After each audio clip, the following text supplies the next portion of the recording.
Our sermon this morning will be delivered by Basma Alawee. Many of you know Basma as she has blessed us with her insightful sermon several times in the past. Basma, I don't know you well, but what I've learned so far is that you are like an onion. There are so many interesting layers to who you are.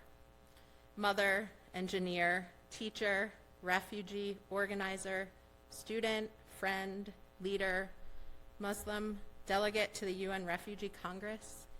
Thank you for coming to be with us today and for sharing another layer of your personal story.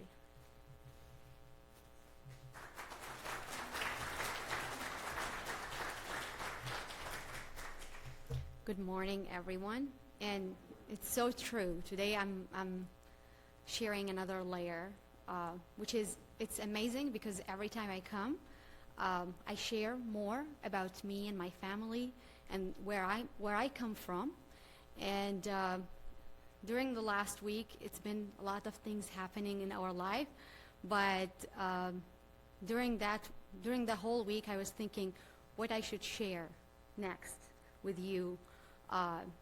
This is, to me, as one of my homes in Jacksonville, so I'm really proud to come, and you invite me over and over, and I will never say no if I am in town.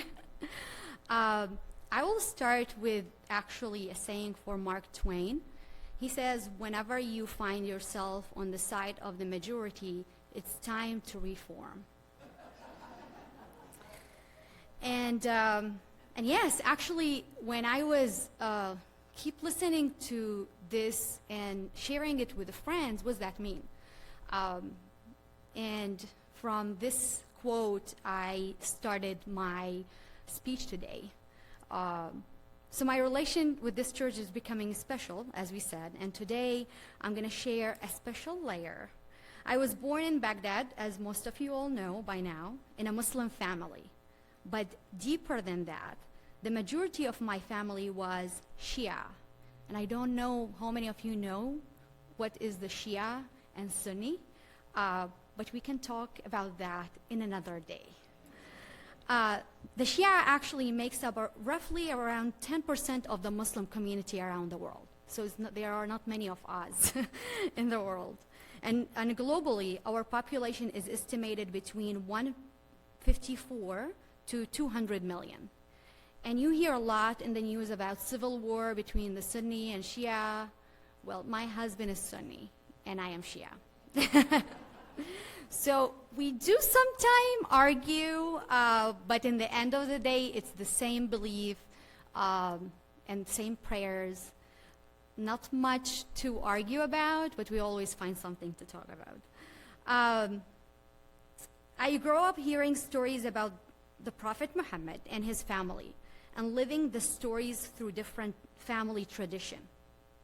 I choose today a story I grow up hearing every year in a special night called the Night of Ashura. I don't know if you ever heard about it, but maybe through my description to that night, you will know what I'm talking about because you might saw it in the news before. That's the Night of Ashura. It's in the month of Muharram. And Muharram is the first month of the Islamic year. This year, it will be around September. When the month of Muharram starts, people greet the month with special prayers. Some wear black, and most prefer not to greet it with merrymaking, nor celebrate it by holiday parties, because our hearts these days are filled with sadness and grief, because we remember those who were killed in Karbala. Karbala is a city in Iraq. Every year, my parents will go and do a big shopping day for a specific recipe we use every year. Then we prepare cooking while remembering Imam Husayn and his family story. During the night, cooking happening and visitors come to stay overnight. The following day, we distribute the food to our neighbors, friends, family, and the poor. I remember my mom always tried to give it all and leave us with just what enough for lunch, which is so sad. I love that dish. For 12 days and nights, the Shia community hold Majlis al-Hussein to mourn the death of Imam Husayn, his family, and his companion. The word majlis, there's a lot of words coming today, so please, I'm not expecting you to remember any of that, okay? But I just want you to remember the story. The word majlis means seating, where people gathering and sit, share stories, and read the Quran and share food, like what you are doing today. The first Majlis al-Hussein was started by his sister, Bibi Zainab, as soon as they were set free. Since then, all the Imams and Shia have continued the Majlis al-Hussein regularly.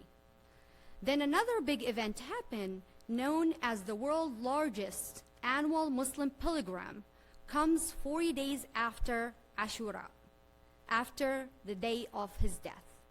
Each year, Shia and Sunni pilgrims, as well as those from other faiths, gather in Iraq in the week leading to the day of Arba'in, which means Arba'in means the number 40. It's 40 days after his death, and stream toward Karbala on foot from all Iraqi city. So actually people walk from all around Iraq, walking to Karbala, the place where he was killed. During the long walk, the pilgrims sleep and eat in tents by charity groups and mosques along roads. During these days, you really don't need to cook because food are everywhere, drinks are everywhere, and all what you are doing is walking and remembering his stories. In recent years, Karbala has been host to between 10 to 20 million visitors during the event. People come to remember Imam Husayn's story, but to use his memory to protest the injustice that's currently happening. Now you might ask, who is Imam Husayn and what he has done in his life to leave such a legacy? In the 7th century, 50 years had passed since the death of our Prophet Muhammad, and the Muslim empire was sliding into corruption under unjust leader. His name was Yazid. Hussein ibn Ali, the grandson of Prophet Muhammad, took a stand against Yazid's injustice. Yazid was in equal parts feared despite for his ruthlessness. Hussein was admired and respected by society at large. Mindful of this, Yazid decided that he would demand Hussein's allegiance, hoping to gain some form of legitimacy for his inherited rule.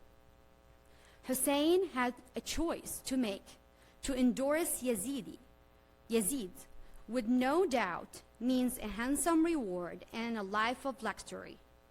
To refuse would invariably lead to his own death. What should he do? What would you or I do?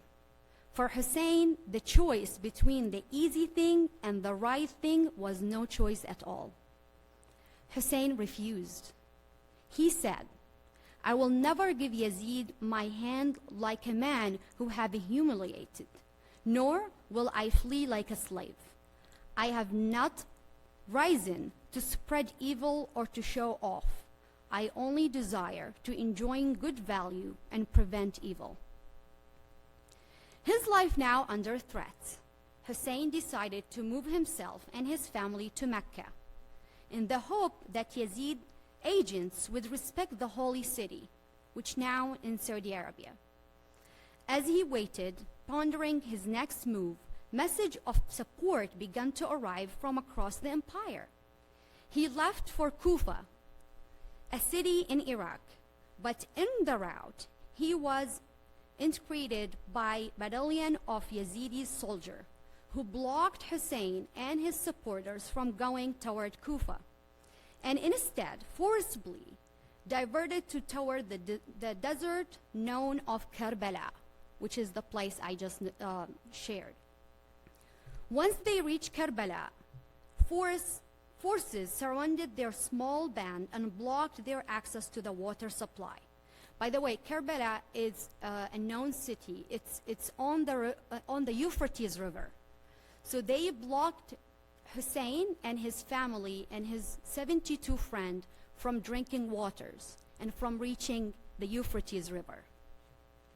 With both camps stationed in Karbala, as stalemate, Hussein had made it clear that he could not and would not bow to Yazid, the opposing force of 30,000 soldiers, which vastly outnumbered Hussein's small band of 72 men and their families.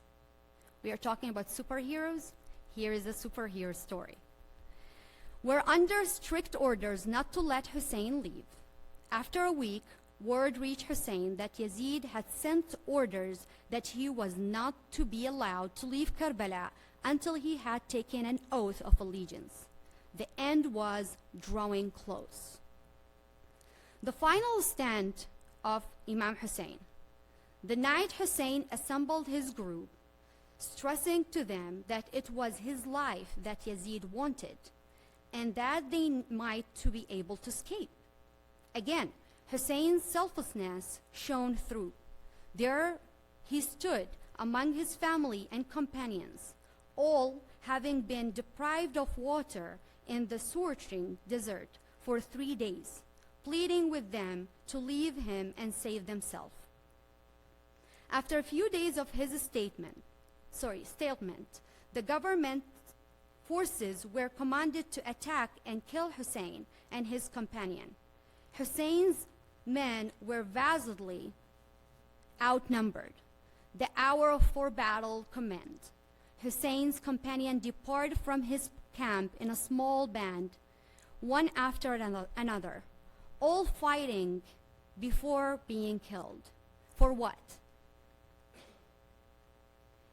Because they believed that this person is unjust, and they were doing a lot of unjust things against orphans, against poor people. And for Hussein to bow and to say yes to this unjust leader, it means the whole religion of Islam will just disappear. Throughout the day, the forces of Yazid asked Hussein for his allegiance, yet Hussein resisted. Eventually, Hussein was alone with no one left to support him, fatigued, thirsty, and heavily wounded. Hussein fell to the ground as the women and children looked on. He too was killed mercilessly, yet he died holding on firmly to his principles. After his death, the women and children from Hussein's party were taken captive. His sister Zainab took up the mantle of leadership of the small band and gave a speech after speech condemning the action of Yazid and his government. Zainab was perhaps the first person to be inspired by Hussein's stance, using it as an inspiration for her to change. She refused to be subdued and put her fear to one side so she could hold an account, though responsible for a moral decay of society. Despite the pervasive sexism of society at the time, Zainab managed to lead and inspire both men and women. Hussein's example that one man can stand alone against an army of thousands inspired her to the point where she berated a murderous dictator in his own palace, laying the foundation for the eventual overthrow of him. And actually, her speech is amazing, where she stood against him and his soldiers in his palace, speaking the truth. Today, millions of people pay homage to Hussein ibn Ali for his stand and annually mourn the tragic battle of Karbala, in which Hussein, his family, and loyal companions were brutally killed one by one. Pilgrims from all walks of life visit the Imam Husayn shrine to pay their respect in the city of Karbala, Iraq. Every time I lose faith, I remember stories like this. And actually, these stories and legacy what makes me keep my faith. And I will leave you with Imam Husayn words. He says, "Oh God, you are my only trust in every calamity. You are my only hope in every hardship. You are the only premise in anxiety and distress, in which the heart becomes feeble, in which one is deserted and forsaken. And before I go, we always use the Imam Husayn protest and life, actually, to see what we can do now. So I invite you to two things happening in Jacksonville soon. The first one is this coming Friday. We talked about the children in the cages. We are actually having a rally this Friday in the Friendship Fountain from 7 to 9, and we will be lighting a candle. So please, if you want to join us, if you want to know more about the event, it's under the Lights of Liberty event in Jacksonville, and I can send it to Katie if there's an interest. And the second one, I know it was shared with all of you. It's September 28th. It's going to be at the Florida Coastal School of Law. It's called University Without Wall. It's happening in Jacksonville. It's first time coming to Jacksonville. It's a whole day workshop, and it's divided to 4 parts. One, we will be talking about anti-blackness. The second, we will talk about the root cause of migration. The third, we will be talking about the LGBT community. And the fourth will be the ideology. So if you want to join us, please let us know. There will be a registration link, and I think it's already shared with you. Thank you so much.